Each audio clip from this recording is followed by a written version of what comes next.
அஸ்ஸலாமு அலைக்கும். நம்ம இன்றைக்கி தால்ச்சா மாதிரி செய்ய போகிறோம். பச்சை மிளகா, பூண்டு, மஞ்சத்தூள் போட்டு பருப்பில் நல்லா ஒரு 3 விசில் போதும்.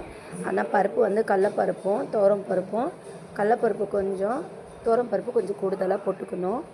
வேக வச்சு கொஞ்சம் எண்ணெய் போட்டு வெங்காயத்தை நல்லா வதக்கிட்டு, இஞ்சி பூண்டு பேஸ்ட்டு, தக்காளி, கொத்தமல்லி போட்டு நல்லா வதக்கிட்டு, மிளகாத்தூள், மஞ்சத்தூள் இந்த ரெண்டுத்தையும் நல்லா வதக்கிட்டு, ஆனால் இது ரொம்ப வதக்க தேவையில்லை, அரைக்குறையாக தான் வதக்கணும்.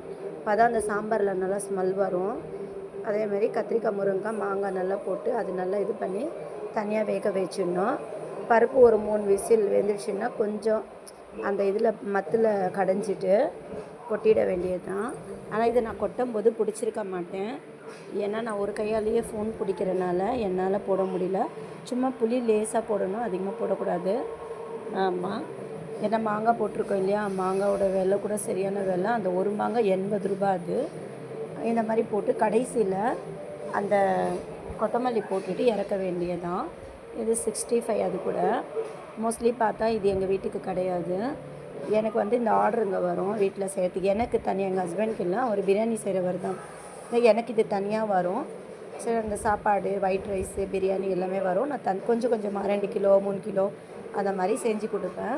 இந்த பாருங்கள் சாம்பார். இன்றைக்கி என்ன கேட்டாங்கன்னா, எப்போவுமே செய்கிறது தான், நான் வச்சதே இல்லை, இதுக்கப்புறமா நான் வைப்பேன் வீடியோஸு. சாப்பாடு இந்த மாதிரி கத்திரிக்காய், முருங்கைக்காய் சாம்பாரில் தால்ச்சா மாதிரி. இது 65. இது 1 கிலோ சாப்பாடு கேட்டாங்க, 1 கிலோ 65 கேட்டாங்க. முட்டை மிட்டாய் செஞ்சோம். ஸ்வீட் எப்போவுமே கொடுக்கணும் அவங்களுக்கு, அதனால் அரை கிலோ முட்டை மிட்டாய் செஞ்சு கொடுத்தோம். இது மாதிரி பாருங்கள், பக்கெட்டில் பேக் பண்ணியாச்சு. பிடிச்சிருந்தால் லைக் பண்ணுங்கள், ஷேர் பண்ணுங்கள், கமெண்ட் பண்ணுங்கள், முக்கியமாக சப்போர்ட் பண்ணுங்கள். பாருங்கள் எப்படி இருக்குது, கண்டிப்பாக சப்போர்ட் பண்ணுங்கள்.